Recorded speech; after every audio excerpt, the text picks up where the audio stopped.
What is up, everyone? Welcome back to Becoming Ourselves. Thanks for tuning in to a new episode. This episode is a lot of fun. Anna Silva from Morning Brew comes on. Just a great conversation. She's a great person and predictably had a lot of fun with this one. She has a lot of great thoughts, a lot of good things to say. So I'm excited to share it. But before we do, we have, if you've been following along, we've got a book giveaway. So excited about that. The book 365 Days of Freelance Writing, written by our, I don't know if I can call him our very own, podcast guest, Carter Killman, who was on the show a couple of weeks ago. Make sure to go back and catch that episode if you haven't. His book, 365 Days of Freelance Writing, is given away to Justin R. Congratulations, Justin R. We will text you probably this morning and get that book to you, get your address and all of that sort of stuff. We'll be doing more of these, so continue to stay engaged, continue to text in. If you didn't text in and you still want to, you can text us 503-893-2664. We're not doing a giveaway right now, but if you text us, we'll text you back. I'll give you a little compliment, tell you a joke to start your day. So thanks so much for tuning in. Thanks, Justin, for the engagement, and thanks everybody for continuing to listen, continuing to support the show. The best way to engage with us is just subscribe, leave a review wherever you're able to. Whatever you're listening to this on, just give us a thumbs up, give us the review, and then text us in to 503-893-2664. That gives us the juice to keep doing this, to keep going. We love hearing from you. It really makes the day. So anyway, we've got a fun episode today, and then next week we have an Emmy Award winner who's going to be on the show. So we just recorded with him. Really fun. It was a great conversation. We talked about meeting Oakland and all of that. So we have a great episode from Anna today covering long-distance friendships, covering social media, talking about her experience at Morning Brew, her experience running a 7-figure sustainable plastics company. And I think you're going to enjoy this one, and continue to tune in, continue to listen. The summer's over, but this is a great way to start the fall. So thank you very much, and let's jump right into it. Anna, thank you so much for coming on. Anna Silva is a senior community manager at Morning Brew, one of the most widespread and innovative companies in business media. Chances are you've heard of Morning Brew. You probably subscribe to their morning newsletter or listen to the podcast. They have more than 6 million subscribers across 9 daily newsletters and 4 or 5 different podcasts, as well as having more than 3,000 alumni in Anna's division of Morning Brew Learning, which is super fun. That's also, we talked to Devin Barbin a month or 2 ago over the summer. Devin and Anna are coworkers. Very fun. They both are excellent individuals. Anna facilitates these business education without the BS programs to accelerate our listeners and other business professionals in business essentials, having hard conversations at work, leadership, business analytics, product management, building high performance teams, and more. They really do it all. Anna also, at least recently, actively writes on LinkedIn. And before her time at Morning Brew, she built and operated a 7-figure business working in sustainable plastics. Beyond all of that, Anna is a friend of mine, someone that is kind, thoughtful individual who elevates those around her, and she really puts in the work. Anna, thank you so much for taking time out of your Wednesday evening to come on and record this podcast with us. Of course. This is great. I feel like usually I'm being the hype woman and introducing guests, so this is great to be on the receiving end of it. I love it. You get to be on the other side of the mic for once. Yes. That's great. Well, I would love to start out. So you recently have been doing a lot of writing on LinkedIn. That's been something that's been a push of yours over the last couple of months, I want to say. And you did the Dickie Bush and Nicholas Cole Ship 30 for 30 cohort course. I want to hear about that. That's something that I have not done, don't know a lot about. What did you learn from this, and why did you start doing it in the first place? Yeah, I've dabbled with writing online, like on and off for years now. And it just, in the beginning, when I have a blog called Titles Are Limiting that you mentioned, and I have Link in the written, description. yes, link in bio, that I've written sporadically with, but then I really wanted something that was going to hold me accountable. And I'm the type of person that, like, if I have a cheap or free gym membership, like, I won't use it. I really need to feel it Mm, coming out of my pocket. So I enrolled in the program and in the course, and it gave me what I was looking for, which was like the kind of accountability to like write every day. The program was super interesting in the way that it was formatted, obviously coming from an ed tech hmm. company and running cohort based courses. It was interesting to be in an environment where that was being done, but I was the student and not the Yeah. facilitator. So I got tons of good ideas that way as well, but it just provided like really frictionless ways for me to stay consistent with it, Hmm. and in a way that like made me feel good about myself and my own routine, right? Like, it's called ship 30 for 30. I didn't ship 30 essays within the 30 days. I only did 20, but that was mainly because I didn't want to write on weekends, right? And like Hmm. that's okay. It's like what you want for yourself as a writer, what your goals are. A lot of people that had gone through the program, their goal was to kind of monetize their writing, monetize their audience and things like that, grow their audience. My goal was really just to write more consistently and be Hmm. able to, kind of be a part of the conversation in my own interest areas, which, our community, obviously professionally, but mental health, just personally, and things like that. So Hmm. it made it very easy to be able to kind of set your own goals and then stick with it throughout the course of the program, which I really appreciated. Yeah. That's cool. That's I cool. love that. Yeah. Yeah. Um, I think it plays into like even knowing that there are some applications to your work with Morning Brew, right? That like writing is all around us. We all do writing all the time. Um, Especially like in your role working in community, like you do a lot of writing, right? Um, but I like this idea of just facilitating the skill of like not necessarily knowing like what the end goal is or knowing where it's going to like apply, but just like Morning Brew, you talk a lot about like collecting dots. That I think this is like a dot that you're collecting that you'll connect them later. You'll figure out where it fits in Mhm. later. But I think that's very cool. Absolutely. And the thing too that like the way that they made it frictionless was by creating containers that you could write in. So I Hmm. think a lot of the time, like people or myself for sure would do this, is start with a blank page. And then Mm-hmm. once you go to write, it's like the possibilities are endless, and, it's daunting and takes forever to kind of like Mm-hmm. pull your thoughts together. And then the editing process is really long.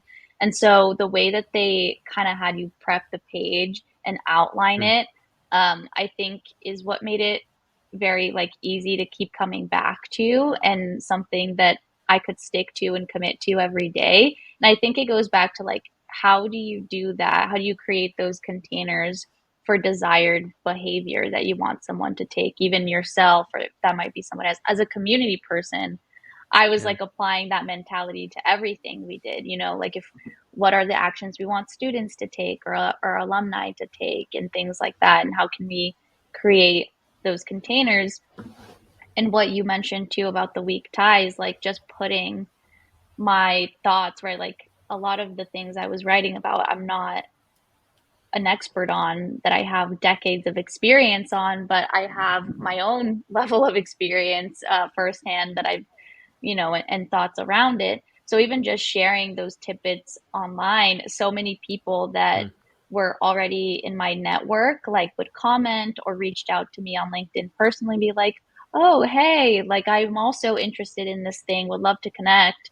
And I ended up connecting with like 5 to 10 new people that I wouldn't have otherwise, just Hmm. because I entered the conversation and they saw, and it was something that, provoked a thought with them, or something that they were interested in as well. And now I have 5 to 10 new friends that I can kind of count on, or, exchange ideas with, which was, I guess, the biggest takeaway from it all, and one I wasn't even really intending on.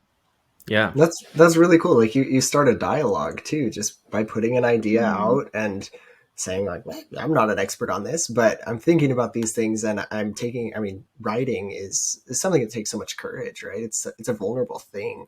I even Mhm. think at work, it's kind of sounds almost like creepy, but my favorite thing is watching someone write an email for like working together, because it's like I'm like literally a glimpse into your mind of like how are you thinking Yeah. as you're processing these things. And so I think it's really cool to write and share ideas and then allow space for dialogue. And like you said, you end up with 5 to 10 new friends that you never would have connected with otherwise, because they were like, "Ah, Mhm. this really spoke to me today." And this plays off something else I've been thinking about that I've been trying to build up the courage to write about. What a cool thing. Yeah. Yeah. Yeah, absolutely. And it's not about like, it's funny you mentioned the email thing because I'm the same way. I'm like wordsmithing everything that is going in my email, making sure it's pristine, especially if it's someone external, right? And things like that. But I think what surprised me about kind of the mentality of Ship 30 was that like writing online isn't like formally writing a book or something like that, right? It is just entering the conversation and being part of the dialogue. And if you think about it, when you're having a conversation with another human, you're being very thoughtful, hopefully, about what you're saying. But you're also probably not wordsmithing every single word, Yeah. right? You're not like overthinking every single word that you're using. And I think it just kind of getting over that like mental barrier helps those conversations be more authentic and come across more authentic online. Yeah. Yeah, that reminds me of. So I just read this article that I think was in like Insider or somewhere, that was talking about like social media is not social anymore. Like the some percentage, I don't remember what it was, like 80% of posts on TikTok are from influencers, or people that like that's their job. And so rather than like what it was meant to be of like conversations and like people just showing up and posting, like individuals who aren't influencers are posting less and less as like the years go by, because the bar for Mm-hmm. content is raised so much higher. They're like, I don't have like 6 hours to put into a video that I'm making. Like, no, I don't want to do that, right? I don't even have like an hour for these videos sometimes, right? And so I just don't post them.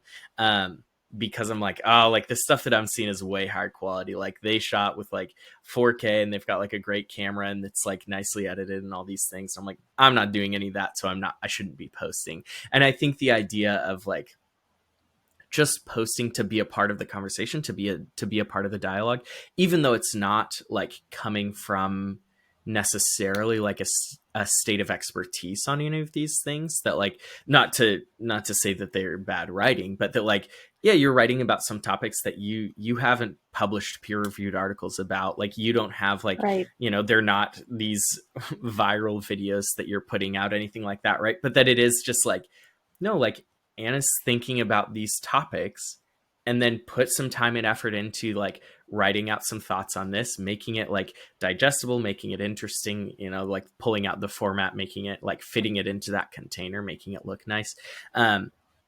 Is so much more. I think it's very refreshing when we're on social media, because like even LinkedIn, I think, when we're on LinkedIn, like we expect it to be, like we expect to read like Dickie Bush's posts or something, right? Right. Or like we expect to see Alex Lieberman or like LinkedIn's post or Microsoft or something. And Mhm. then when like I do see something that's posted by just my friend, that's actually their thoughts about something, um, Mm-hmm. that's that's what I want to be engaging with. And I think there is like some magic that happens there with kind of this like, almost more authentic posts rather than kind of the really massaged content.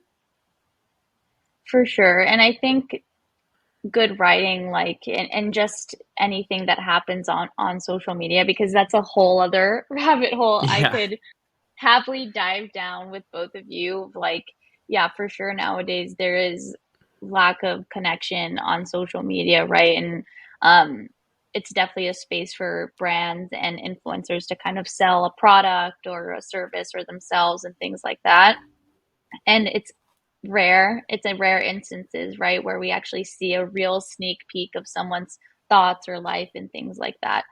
But I think good writing on LinkedIn, anywhere really, is just the writer fulfilling a promise that they made at the beginning of their writing, right? Like, Hmm. I'm not out here saying that I'm an expert on X, Y, and Z. And, if you read my writing, you're going to become like an expert in this too.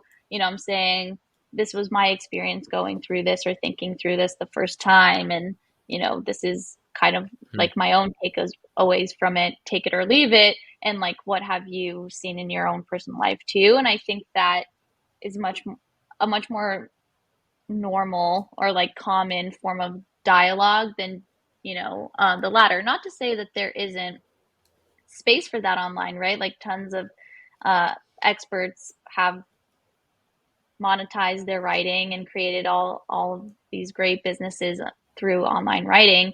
But that wasn't my goal going with it. My goal really was just being consistent with it and like making connections, which I did. And I Hmm. think that was a piece I was missing of it. I actually wrote about this, that I haven't been on social media anymore. If you count LinkedIn, yes, I'm on social media, but in terms of like TikTok, Instagram, Mhm. Snapchat, and things like that. Um, and everyone is online, right? So I kind of missed that conversation and that reach. Hmm. But I just didn't feel that those platforms were really providing me with the level of connection I was really hoping for. Yeah. Yeah. Yeah, I mean, cutting through some of the artifice is like the connections we're getting right now. Even like we're virtually talking, but we're having a conversation with one another, and I Right. feel like I could. I mean, I could read your entire LinkedIn profile and know you far less than the 15 minutes we've been having conversation. And so it's like Yeah. the richness of actual connection, whether that be in person or just, virtual communication, is a really beautiful thing that is, I think we're learning more and more, is really hard to replace and is really hard to match by hyper producing whatever happens on social media. I also am not on social media, Yeah. so I can't speak Yeah. with that well. Yes, Jesse, join. I feel less alone. Yeah. Thank Yeah. you. Well, I that's feel the like, challenge of not being on social media is you don't know who else is not on social media, right? yeah, Like that's Exactly. the But then you have this serendipitous moment where now I just, have something in common with Jesse as well. And I think that says something, right? absolutely. yeah. Yeah. Yeah. So one of the things that Anna, I think you wrote one of your essays about this, but the idea of being in the know versus like unplugging and not being on social media, that like in the modern world, I think there is some expectation that like you're up to date with current events. Maybe that's not a modern topic. I don't think that's a modern idea, but that like you're up to date on current events, like you kind of know what's happening, right? But also social media, I don't think it's a controversial take to say that it's bad for people generally, right? Though like it's easy to fall into a lot of traps of social media. It's easy for that to become like a damaging thing for mental health. How do you balance wanting to stay in the know, wanting to stay current with current events, and also not wanting that to like take over your life and take over all of your day? Yeah, I think it's a very like personal choice, and I think it differs for everyone, right? And like what they're looking for, really. I almost feel like this is going to be perhaps a really bad analogy, but I almost feel like choosing to be on social media or not is like choosing to be a vegetarian or not. I'm vegetarian, so I Mm. those decisions are very like similar in my Man, mind. Jesse is too. Are you also a Yeah. vegetarian, Yeah. Jesse? Are we the same person? This is amazing. Yeah. Wow, I love this. We're uncovering so much.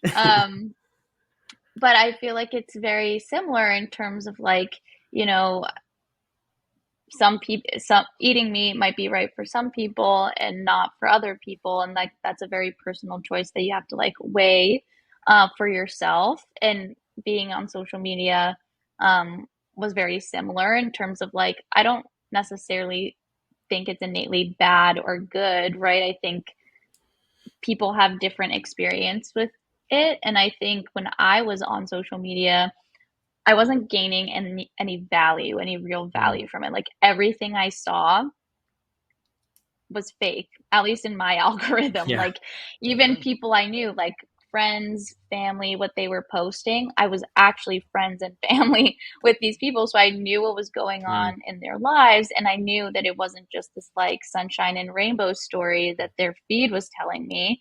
And if I'm actually really good friends with someone or, close to my family member or have a strong connection with someone, odds are I'm probably going to keep up with them outside of social media as well, right? Like I'm going to Yeah. send a text or have a phone call, FaceTime, whatever it might be, even if they're not, in close physical proximity to me, like living in the same city, but they're going to be a part of my life in some way.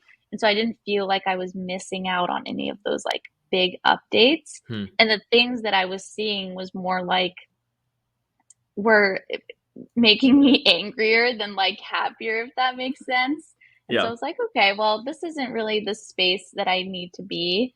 And obviously, humans have lived millennia without social media, so I can do it too. Yeah. And once I was off, I was like, okay, like there's nothing if news is big enough, like I'm going to hear about it, whether that's on a global scale or like a family member something happened, right? Like Mm. it is going to get to me in this day and age. And so I just focus on staying up to date, if you will, with current events in terms of like news, right? And I have a select handful of news outlets that I follow and newsletters that I follow for that type of thing. And LinkedIn is also a great place for that in terms of business news and Mm. following brands and leaders that I like. Um, but it was a more like curated um, pool of places that I was going to for that type of information than just like random things on like Instagram or even Twitter or I guess X, which is funny because I didn't really have a Twitter before joining Morning Brew. I did, like, I had an account, but I never really logged into it. And when I started at the company, it was a main platform for the brand. So I really Mm. wanted to like start building on that platform and kind of use the like Morning Brew halo effect and momentum to build on there. And obviously now so much has happened and I'm like, I think I can just get the same things that I'm looking for and like achieve the same goals that I'm looking for just on Twitter. And so I Mm. still have it. I still have X, but it's not something that like I actively post on. Sometimes if it's easy, I'll go and do it, but I don't know. I think it's like every person needs to feel out for themselves, what social media regimen is right for them. Yeah. Yeah, it's funny you mentioned like being like made angry by the things you're seeing on social media and in conjunction with like, yeah, if somebody's really important to you, you're gonna hear from them outside. I did some like study abroad. I did a study abroad Hmm. semester and intentionally never posted about it on social media because I'm like, at this point, like it's been a year. If you don't know that I went, and you only would have known about social media, like we're not in touch. Like you, because Yeah. I tell everybody I talk to, and at some point it pops up in conversation. Ooh, when I was in Costa Rica, right? As it does here. Um, Yeah. but it's Now also everybody knows. now everybody knows. Yeah. But it's also funny because I would actually find myself when I was on social media, I was angry when I found out big news from someone I cared about on social media. Mm. So it was even like the Venn diagram of people that I would want to keep in touch with. I don't want to find out via social media anything exciting. I am hoping to have that conversation, and even if it means it's a little bit delayed to figure that out, like that's better because I get to react and I don't have to worry about, did I like it? Do I need to like and comment? Should I share this on my story? Anything like that. It's like, let's have an authentic connection there and let's have a real conversation. Um, where I get to Yeah. like share in your excitement rather than like, how curated is this, and put it through a little bit more of a cynical lens that I don't want to be putting, but I automatically was putting on social media. Yeah. Yeah. It's funny because you definitely find out very quickly once you take a step back from social media who your actual friends are and your strong connections, right? Like you could have that person who's always liking, commenting on your things, but they might not reach out to you or text you or call if you're not on that platform, which is really funny. And I think another thing, which is just like an overarching, like how I looked at it when I was making that decision, and like how I look at it when I make a lot of decisions, to be honest, is around like time, right? Like it is very finite.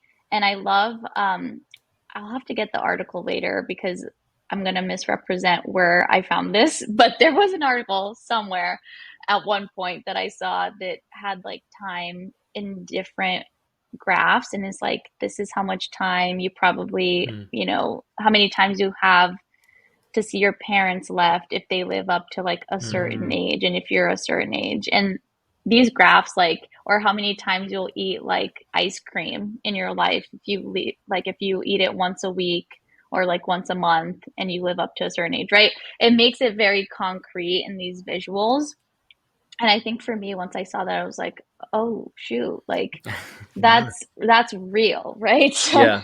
I have to be very intentional of like where I'm spending my time, because at the end of the day, it's just going to look like a pie chart of things that I did and like what I prioritized. And there's so much to do, right? And I think for me personally, some forms of social media were on the cutting block, on the chopping block, I guess. Not, I don't know if it's cutting Yeah. block, whatever the saying is. Yeah. They were taken away, easily taken away to make space for other things that were bringing more value to my life. Yeah. Yeah. When you get that Apple screen time report and it shows you're spending 6 hours a day or 4 hours a day on Right. TikTok and Instagram, and yeah, it makes sense as those are on the cutting or chopping block. Yeah. Yeah. Yeah. No, I think I respect like the self-awareness to be able to say that, because I think a lot of us know that intuitively of like, yeah, I spend too much time on these platforms, right? I spend too much time on these apps. And even like with the Apple screen time reports, that it's like, nah, I shouldn't be spending this much time on my phone. But then we, like, a lot of people still do it, even knowing that. And I think it's admirable to be able to take an extra step and say, I see that I'm spending too much time on these platforms. And so instead of spending the time on the platforms, I'm going to cut them out. And instead, when I would have, opened up Twitter and scrolled and not gotten anything out of it or gotten angry or whatever, instead, I'm going to fill in the blank, call a friend, or, work on this ship 30 writing thing, or go for a run, or whatever that is that you want to replace with that. I think that's an important follow-up step that not everyone will take. Yeah, and I think it goes back to what I said in the beginning, like also up to that person, right? And Yeah. their experience and what they value. Like maybe this was my experience, but maybe somebody else who's on social media, or I can even imagine like an influencer, that's their whole business, right? Like Right. that is their work.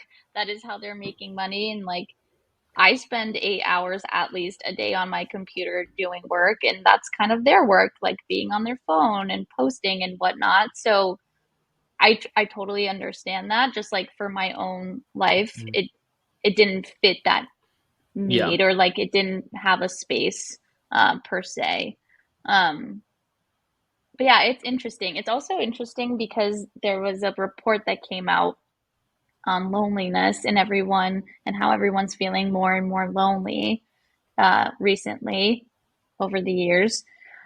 And we still have social media, right? So, like, not to beat a dead horse, but personally, I wasn't finding any connection there, and it wasn't solving for that, right? And I think it has opportunity for connection, but to your point, Joel, like, it's easier said than done. Like, your phone, so different social media platforms, apps, they're meant to be addictive, right? Like, they're meant to keep you Absolutely. coming back. And at the end of the day, we're just human. Like, you shouldn't be beating yourself up because you're on your phone like 3+ hours a day. Doesn't matter. But it's just trying to be intentional with your time. I think, at least for me, is something that's very important. Yeah. Yeah. Absolutely. I think one other thing that feels significant to me about social media is that it's not necessarily that it's like the worst way to connect with people for everyone, right? Like for some people, it will turn out to be that. But I think it in today's, like in, September of 2023, I think it's an easy default that if you're not sure where to connect with people, if you're not sure how to get plugged into your community, if you're not sure how to stay in touch with your friends, or you're nervous about that, or you're feeling lonely or something, I think social media is an easy fallback of it's Mhm. familiar. It's something that everyone knows about. The majority of people are on it. Like it's very, we all want to like fit into like our social groups. Like most social groups do have social media, even if they're not connecting over social media. Like, yeah, they all have Mhm. accounts, right? And I think it's an easy kind of fallback that is natural to fall into. As you have like wanted to dial back from that. Also, we're really going in on social media. That wasn't the We plan, but are yeah, but all good. yeah, I'm always in for that. as you like yeah, yeah. As you have like scaled back your social media use, what have you used instead to connect with people and to kind of combat that loneliness, if you're willing to share? Yeah, a few things. One, I want to go on record and say I'm not against social Yeah. media. Put that in the transcript. I also think it's like, Joel, you mentioned this, like a great space to connect social groups, right? Like if something is happening around the world, people can kind of rally behind it, come together on social media. Like there are tons of benefits. Um, Personally, in my life, I'm forgetting your question now. I'm just going on a tangent. I I'll go back to your question, but Okay. I'm originally from Brazil, and so from the age of 8, I have lived in a completely different country than most of my family, Hmm. cousins, aunts, relatives, dad, grandparents. Only my mother and sister live in the U.S., and so I feel like I've always been very aware of like how to stay Hmm. connected with people since a very early age because I wasn't living in the same country as everyone that I had known up until my life at the age of 8. And so really I think like having those phone calls, like really carving out time has been something that's been in my routine Hmm. from early childhood basically, and whether I wanted it to be or not, it just like was instilled in me, because my grandparents would call or my dad would call on like a very frequent basis to maintain that connection.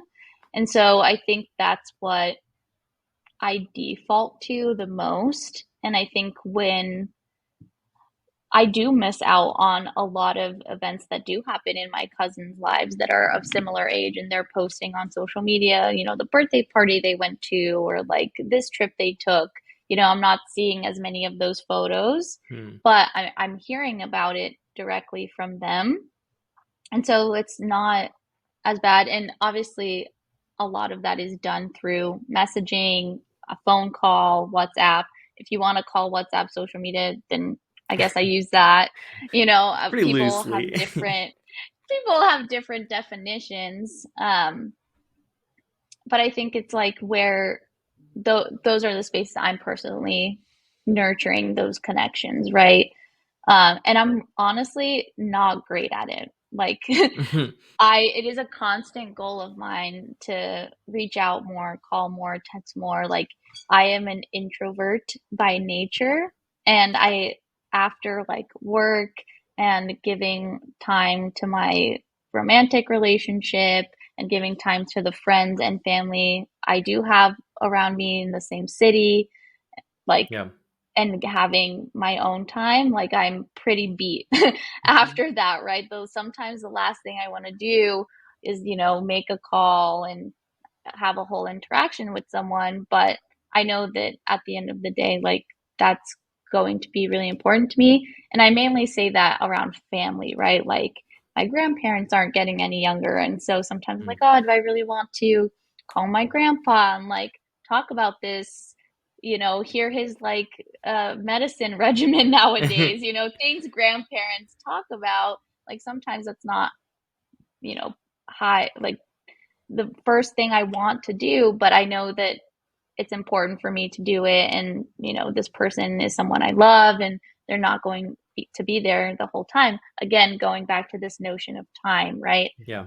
Um, and so just always coming back to that intentionality. And I don't get it right in my eyes the whole time, but it's always trying to go back and, yeah, and keep sticking with it. Yeah. Yeah, well, those kind of things they're rewarding in a different way, right? Like calling your grandpa and hearing about his medicine regimen isn't like the You hoppin' guys don't do Saturday that? night. Is It's that not just like me? I don't know. I'm about to go visit him, so I'm sure I'll hear Yeah. it. It's not like the super exciting like Saturday night like party Right. like dopamine rush, but it is rewarding in the way of like, yeah, it's familial. It is like very based in your Yeah. roots, and getting to connect with someone who is, I mean, very important and is an ancestor and is and just like has a lot of different rewards and benefits, even if it's not like the 5 minute amazing trip that Yeah. that a lot of other things feel like. It's a very long-term approach, and I think that's a really cool way to look at it. Yeah. So I'm training for a half marathon right now. I don't have anything to say about that. I just like to bring it up. No, I'm kidding. I'm Amazing. kidding. That's awesome for you. I am, and one of the like runners that I talked to recently about that is he talked about different types of fun. That type 1 fun is something that you enjoy while it's happening. It's something like, going to a party on a Saturday night or watching a movie or whatever you want to say. And type 2 fun is something that you maybe enjoy in the moment, but really you get the benefits after it's happened, that you love looking back at it. You really love that you did it, sort of a thing. And that like running like is more of that like, it's not that it's fun while you're doing it, but it's fun to look back on, and it's fun to be able to like see the benefits of it and like talk about it. And it feels like this kind of, there are relationships that are that way, where it's not necessarily that it's as stimulating in the moment. It's not necessarily that it's the most,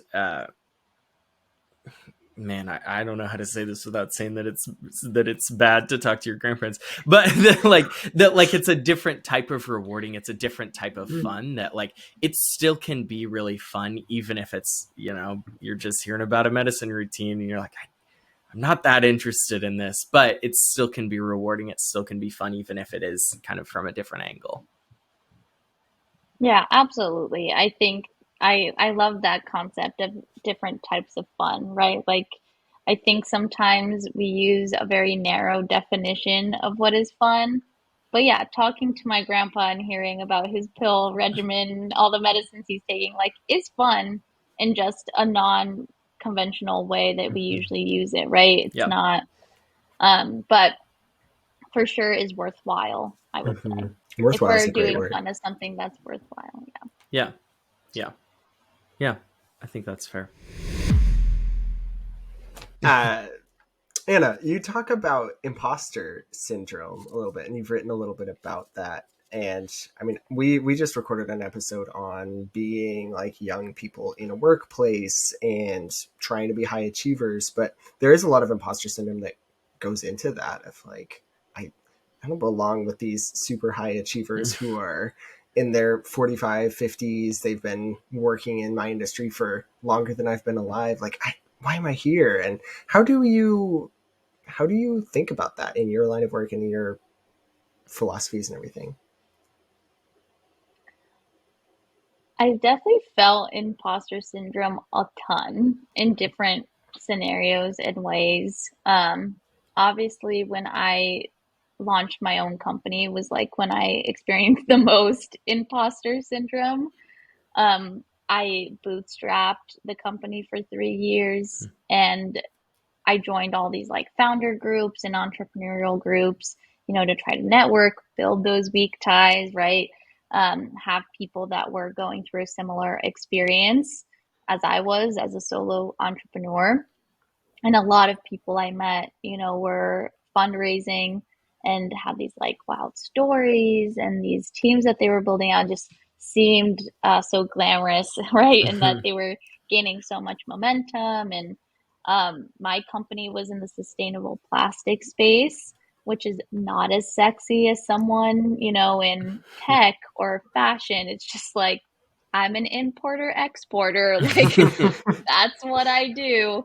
So for sure, definitely felt lots of imposter syndrome in those spaces where, you know, I don't have a business background. I am an international affairs major. Hmm. You know, I thought I was going the nonprofit career route forever, and that just didn't end up being the case.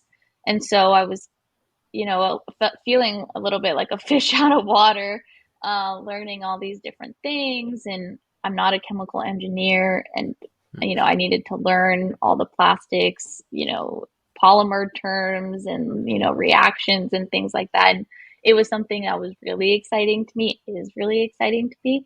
But in the beginning, you know, you feel like you're having these conversations. I was having conversations with people who had been in the plastics industry for 30 plus years.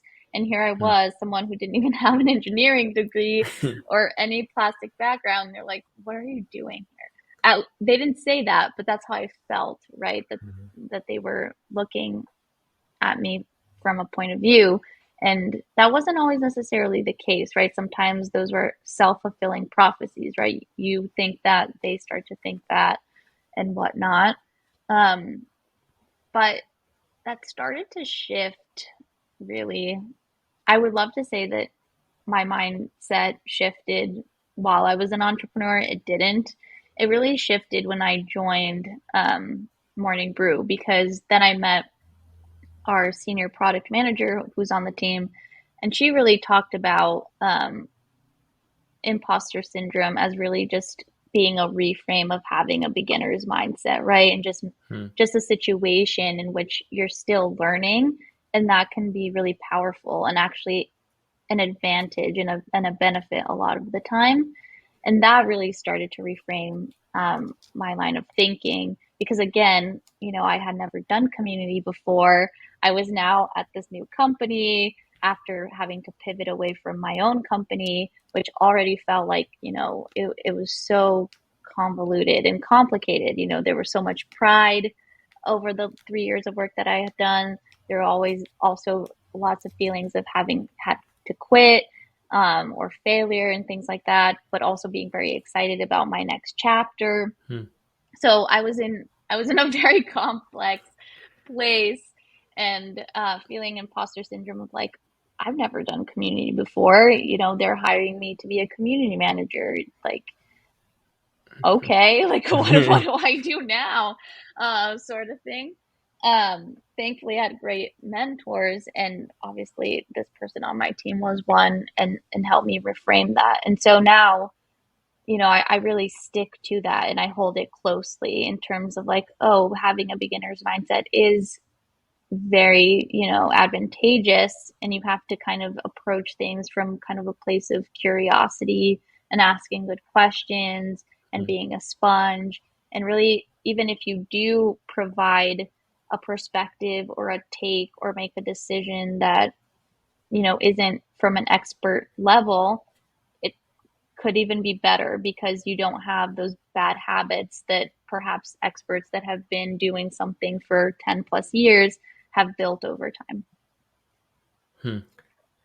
Yeah, I love that. And that beginner's mindset is a fun idea. Again, we were talking on our episode a couple of weeks back about like just embracing where you are at, because you have unique benefits and unique drawbacks no matter where you're at. And so leaning into the curiosity and the creativity that you might have when you're new to an industry or new to a job is great. I think it's kind of easy to think about, okay, I don't want to be a beginner very long. I don't want to be a rookie for very long. I want to get some credibility. I want to establish myself here. And do you think those are contrary ideas to one another? Like, be a beginner, does that mean not establishing credibility? How do you start to be like, this person knows their stuff while still maintaining that curiosity? Yeah, I definitely don't think those things are mutually exclusive, right? I think you can for sure build credibility in a space and build expertise in a space and still embody a beginner's mindset, right? And I think if you are an expert and you still embody a beginner's mindset, then like you've done the damn thing, right? Like you're crushing it, you're killing it. Like that is what I aspire to be, because I think a lot of the time um experts have difficulty like forgetting what they know basically, and thinking about things and approaching things from a different lens, a different point of view. And I think that's what a beginner's mindset gives you, right? So for sure, I think it's something that we should all be striving to do.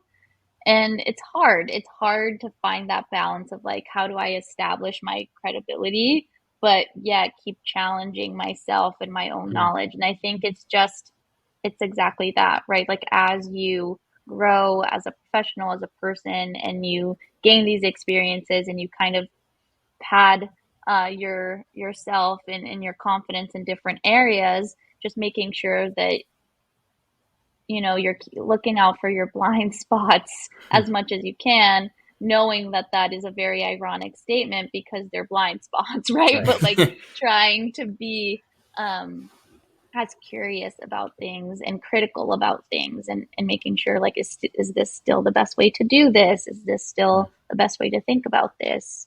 And things like that.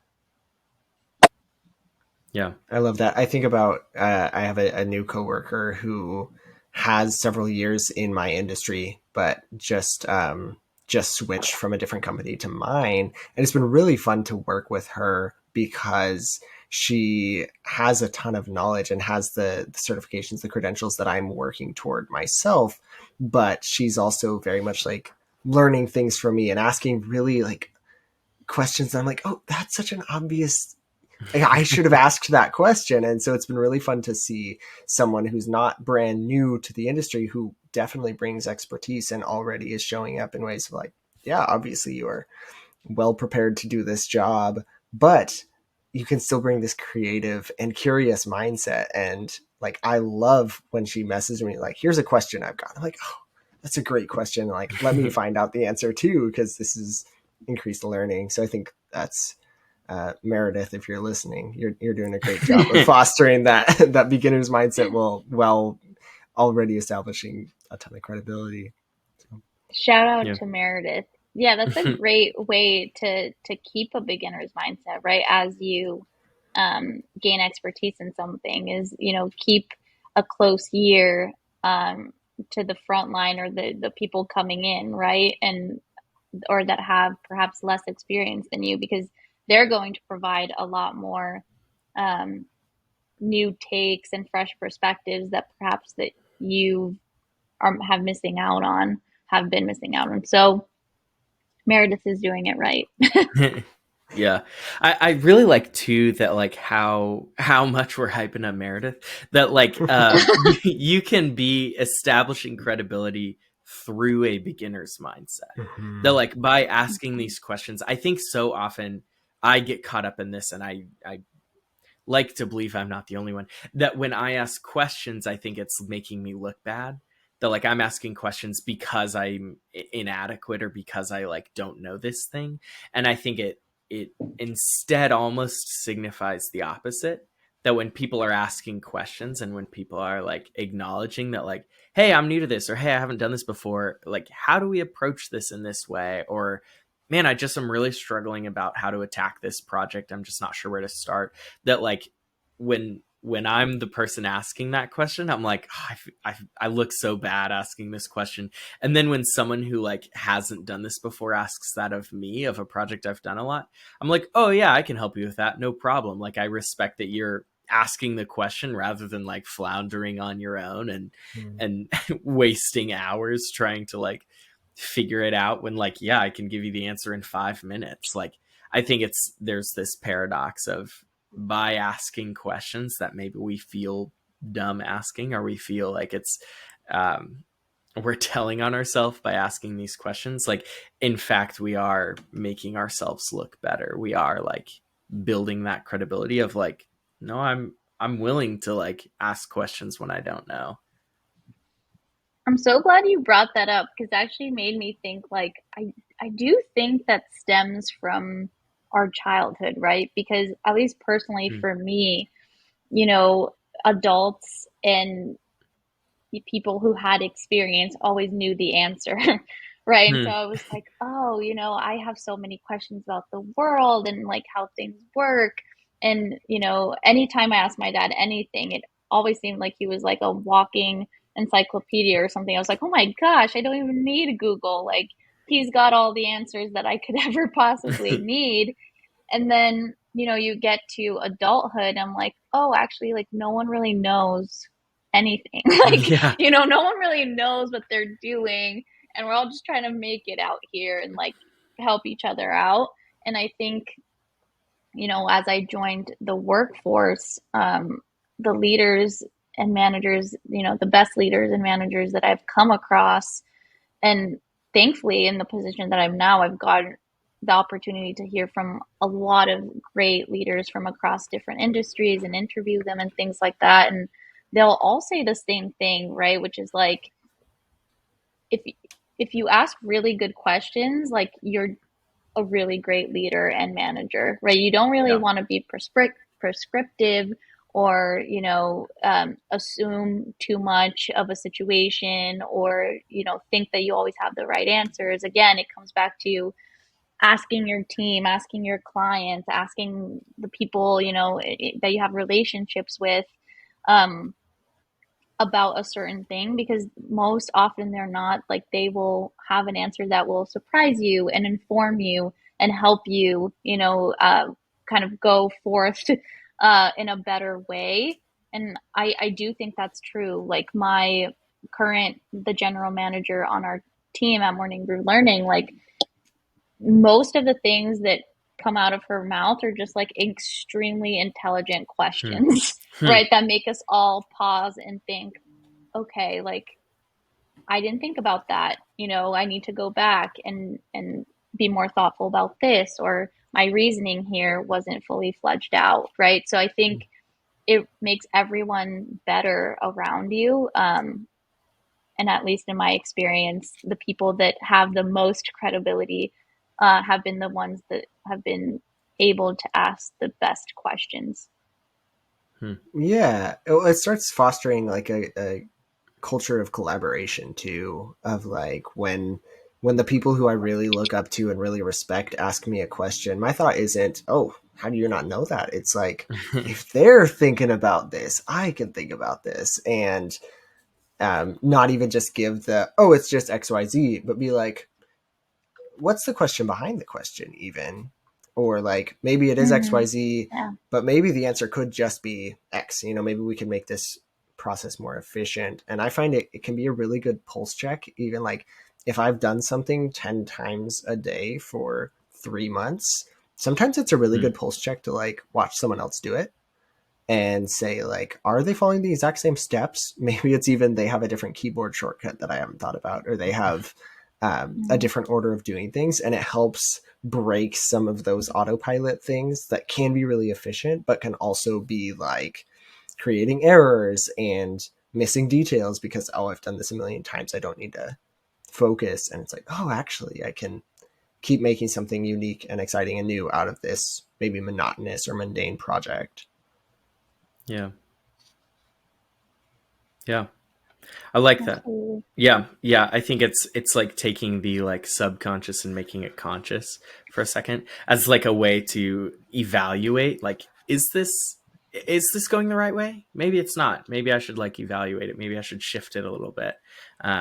Even for those things that like are so second nature. Yeah.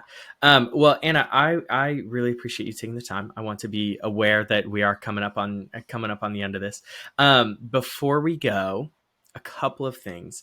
So I would love to hear you just briefly talk about humble confidence because I think that's such a powerful idea.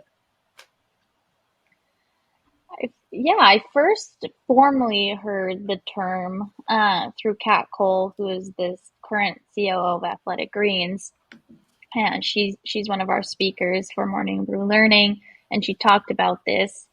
And I think in a way, a lot of people already do this, especially a lot of people who their strengths are taking initiative. Hmm. Um, but in a formalized way, humble confidence is, knowing that you might not have all the answers, but knowing that you can figure it out, basically, right?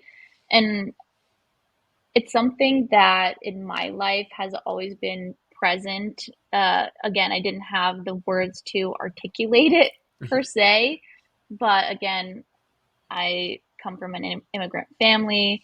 Both my parents have been entrepreneurs. So I really saw this throughout my childhood and my life exemplified, right? Like my parents not always knowing what the answer was, but knowing that they could figure it out. And it gave me, it taught me the sense of the same sense where it might be a risk. I might not have all of the information. I might not have all of the skills, but I believe in myself and like I know where to kind of start pulling the thread and finding the answers that I need and achieving something that I need.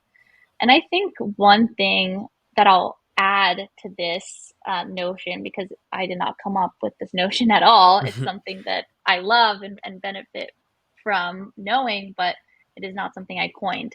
But one thing I'll add as a caveat is personally within my own journey, I really did have like a confidence uh, crisis, if you want to say, post college and kind of in late college, where I think for a very long time, at least in the background that I have, my confidence was propped up by others around me, and if you think about it, a lot of us are. This is not the case for everyone, right? I had the privilege of being protected by my parents and coming from a very secure family and things like that. But when I went out into the world, right, so to speak, I found that there was nothing, those things that were propping me up before weren't there.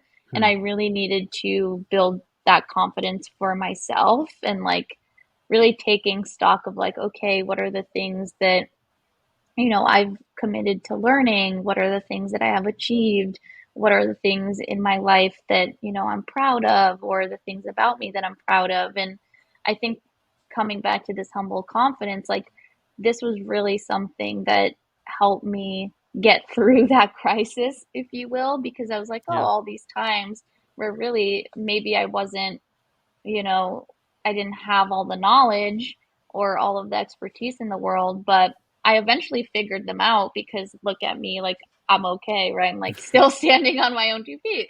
So like it's totally fine, especially, with uh, my whole company's experience, having dedicated 3 years to it, coming out of it, and having had to pivot away. Like those types of experiences that you go through life. Um, Kind of is something that I think you can proudly add to your like humble confidence evidence box, if you will, and be like, okay, there was this instance where, it can be small or large, it doesn't matter, whatever the circumstance was, but that you can say, yeah, I didn't have all the answers, I didn't know everything, or but somehow I figured it out. And at the end of the day, that's something that, Yeah. is good for me. Yeah. Yeah. Yeah. Is it Ryan Holiday? Ryan Holiday says, "I don't have confidence, I have evidence." Man, I was gonna say that. I love Nice. it. You're in sync. Yeah. Yeah, same. like the idea of like you've gotten through this before. You've gotten through harder things before, and that like you can do it again, even if you don't know how, but like you can do it again. Yeah, I just love that kind of not the arrogance to say like, no, I know how to do anything, but the confidence to Mm-hmm. say like, I could get there, like I could figure it out, right? Like I know the questions to ask, I know the people to ask, I know the stuff to read, I know how to figure it out, I can get there. Yeah. Yeah, I just And it love means that. too, like to your point, it might not mean that you like thrive at it or are the Yeah, best at it, but at least you're like not sinking, right? Like at yeah, least you're swimming or floating, like your head's above the water sort of thing. yeah, yeah, exactly.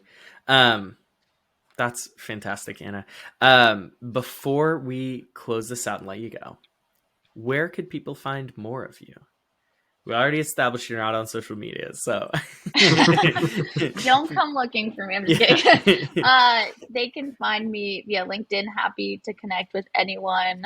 Always looking for more weak ties or full-fledged friendships. You never know what are going to come out of those connections. Yeah, But also via my Substack, I do write there sporadically. It's called Titles Are Limiting, so people can subscribe to that. wonderful, wonderful. Wonderful. And if people are interested in Morning Brew learning stuff, we'll link that to you because there's Yeah, always good stuff absolutely. going on there. Yeah. Come learn with us. Yeah, absolutely.